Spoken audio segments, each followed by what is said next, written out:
근데 지금 이낙연 의원에 비해서 지사님의 경쟁력은 뭐라고 생각하세요? 아마도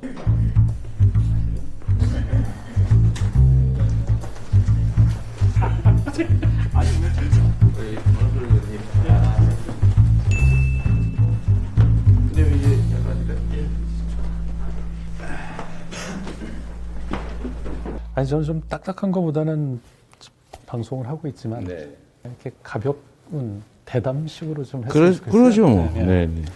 자, 그럼 하여간 지지율이 20%에 육박을 하면서 아주 유력했던 그 대선 주자였던 이낙연 의원하고 지금 격차가 4.6%포인트로 좁혀졌거든요. 근데 지금 이낙연 의원에 비해서 지사님의 경쟁력은 뭐라고 생각하세요? 아마도 작지만 눈에 보이는 성과가 아닐까 싶어요. 제가 경기도 도지사로 일하면서도 역시 그 점에 아주 집중을 합니다. 그러니까 선언하는 것보다는 실제 성과가 있게, 그리고 뭔가 내면 반드시 결말을 짓는 걸로. 경기도 재난기본소득 이걸 지급을 결정하고 실제 지급하는데 얼마쯤 걸려야 정상이에요? 한 반년은 걸리겠죠. 시간 걸려, 석 달은 걸려야지. 제가 이걸 15일 만에 실제 지급했습니다. 시스템 만들고, 협조하고, 그 다음 프로그램 만들고, 공무원들 다 교육시켜서 대기하고, 딱 15일. 이게 엄청 빠르잖아요. 그 정광석화인데, 지사님 그런 이제 성과들은 뭐 이미 국민들이 많이 알고 있는 것 같습니다. 실패한 게 없다는 걸 한번 봐주시면 좋겠어요. 왜냐면 그 왜 의미가 있냐면, 즉흥적이고 폭력적으로 하면 실패할 가능성이 많죠. 근데 실패한 거 기억하시면 없을 겁니다. 실패하지 않도록 충분히 설계하고 준비하고 설득하기 때문에 가능하지. 네. 그 점에서 이낙연 지금 현재 당대표 후보님 같은 경우는 조금 불리할 수 있죠. 네. 언론의 집중 조명을 받고 국민들 시야에서 잘 눈에 띄시니까 좀 유리한 면도 있긴 하죠. 지위도 높고 하니까. 그러나 본인이 직접 성과를 만들기 어려운 위치죠. 지금 당내 가장 최대 세력이라고 하는 친문, 그 다음에 친문의 핵심 지지층하고는 관계가 안 좋으시거든요. 저는 그렇게 생각 안 하는데. 이제는 뭐 밖에 아니 그게 아니고 좀 과장된 면이 있어요. 네. 어떤 일이 있어도 이재명은 죽어도 안 돼. 그리고 모든 게 다 미워. 그리고 그걸 대놓고 공격할 이 사람들은 매우 극소수입니다. 우리는 하나의 팀인데.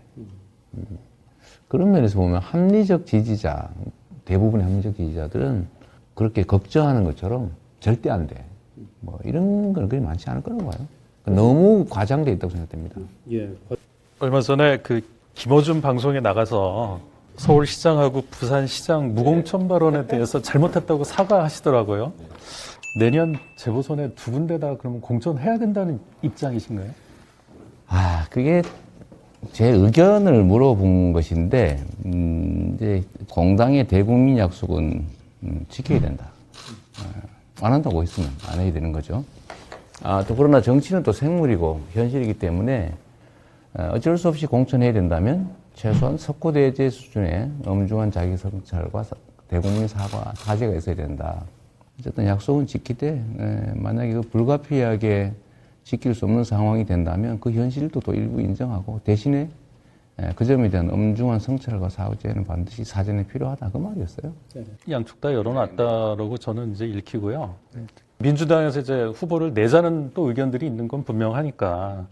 그런데 그 경우에 이번엔 좀 여성 후보를 우선적으로 검토해야 되지 않겠냐 이런 의견들이 있거든요. 그거에 대해서는 어떻게 생각하시나요?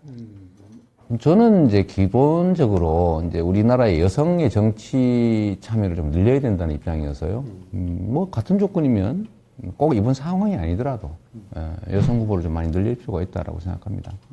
근데 이제 당내에서 두 현역 단체장이 성비위 문제로 낭만해지는 비극적인 사건을 맞았기 때문에 반성과 성찰의 의미를 보여주는 차원에서라도 여성 후보를 내는 게 맞지 않느냐 뭐 이런 당위론적으로 접근하시는 분들이 있거든요.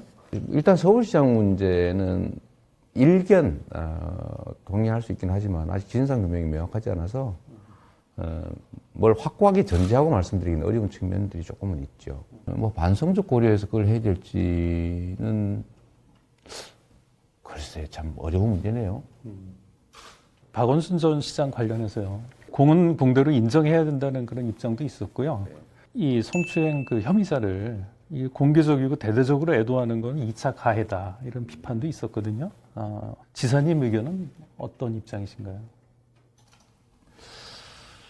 저 역시 이제 공과 가는 좀 분명하게 구분하자 이런 입장이거든요. 뭐 과는 과대로 정확하게 진상 규명하고 상응하는 책임을 지는 것이 맞을 테고, 또 그렇다고 해서 오랫동안만 쌓아온 성과들을 그것도 무시하거나 뭐 배관시할 필요는 없다고 생각해요. 그리고 개인의 피해 또는 뭐 사회 구조적인 젠더 문제 이런 부분들에 대해서는 우리가 충분히 고려하고 진상 규명하고 또 예방하는 것도 하나의 책임을 묻는 방식이기 때문에 그건 그것대로 또 할 필요가 있다고 생각합니다. 그 대통령이 이 부동산으로 돈 벌지 못하겠다고 했고 아마 이 부분은 지사님도 아주 확고하신 것 같아요. 다주택자 상태 유지하는 고위공직자들 이거 어떻게 좀 대처를 하는 게 옳다고 보세요? 팔든지 고위공직을 하려면 하기 싫다. 그러면 그냥 부동산 하시라. 왜 둘 다 하려고 그러냐. 둘 중에 하나만 하자. 정책은 잘 만드는 게 제1이고 네. 두 번째는 국민들이 믿어야 되거든요. 근데 이게 정책 결정하는 사람이 집을 여러 채를 가지고 있으면 일단은 정책을 잘 만들 수가 없어요. 자기한테 이익되는 방향으로 할 수밖에 없죠. 그래서 정책의 순결성이 훼손될 가능성이 많다. 둘 중에 하나만 해야죠. 공직할 사람 많거든요. 부동산 하고 싶으신 분은 부동산 하시고, 공직을 하겠다는 사람들은 그냥 정말로 순결하게 돈벌이에 정책이 오염되지 않도록 국민들이 불신하지 않도록 하는 게 맞겠다. 이런 생각됩니다. 대통령과 여권 지지율이 떨어지는 첫 번째 이유로 이제 부동산 문제를 꼽으셨더라고요. 지금 현재 정부 정책 문제점이 뭐라고 생각하시고 또 이게 기본주택이 대안이 될 수 있는 건지 좀 설명해 주십시오. 이 가수요 투기 수요를 줄이는 방법은 간단해요. 돈이 안 남게 해주면 되죠. 돈이 안 남으면 뭐하러 사가지고 있겠습니까? 그래서 제가 그 얘기를 하는 거예요. 가격에 너무 예민하지 말자. 지금 가격에 집중하는 면이 있어요. 네. 가격을 전체적으로 압박해서 누르려고 합니다. 근데 안 눌러줘요. 이게 잘 안 되는데 여기에 제일 집중하고 있어요. 네. 그래서 거래도 자유롭게 하게 하고 가격도 거기 너무 집중하지 말고 대신에 주거용이 아닌 용도로 못 가지게 하자. 이게 제일 핵심이죠. 두 번째는 수요를 줄이는 방법으로는 사람들이 굳이 집을 안 사고도 살 수 있는 길을 열어줘야 됩니다. 중산층도 살 수 있는 아주 다양한 평수에 요지에 적정한 임대료를 내고 살 수 있게 해주자. 민간 임대보다는 싸게. 로또 만들지 말고 최대한 장기 공공임대 같은 거 늘려서 손해가 안 보이면서 최대한 그 공급을 늘리자. 다만 어떤 효과적 정책을 선택하면 이 비정상적인 문제가 있는 환경에서 이익 보는 사람들이 있습니다. 그 사람들은 타격이 되죠. 그 타격이 되면 당연히 반발하죠. 그걸 감수해야 됩니다. 반발이나 손실을 최소화하기 위한 세심한 그리고 철저한 배려가 필요하죠. 그래서 저 176석 거대 여당을 만들어 줬는데 지금 석 달 만에 대통령 지지율이 계속 떨어지고 있고 미래통합당과 격차도 좀 좁혀지고 있거든요. 이 이유가 뭐라고 생각하세요? 제가 속한 집단이니까 이제 비난하기 싫어서 그런 건데요. 네. 그래서 그런 이제 성과를 내야죠. 예. 성과를 내야 되는데 이제 석 달밖에 안 되긴 했지만 국민들 입장에서는 답답하겠죠. 가치적 성과. 내 삶은 뭐가 바뀌지? 바뀌는 것보다 더 나빠진 게 하나 있죠. 그렇죠. 부동산. 그렇죠. 소수만 혜택을 보지 않습니까?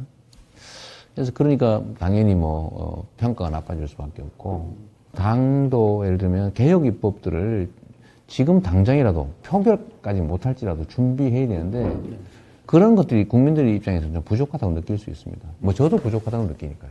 저는 그 점에서는 제가 경기도에서 정말 죽을 힘을 다해서 열심히 합니다. 제가 인정받아야 되잖아요. 남 탓할 게 아니고 스스로를 되돌아보는 게 기회가 생기는 게 아니냐 이런 생각이 드네요. 관련해서 준비했던 질문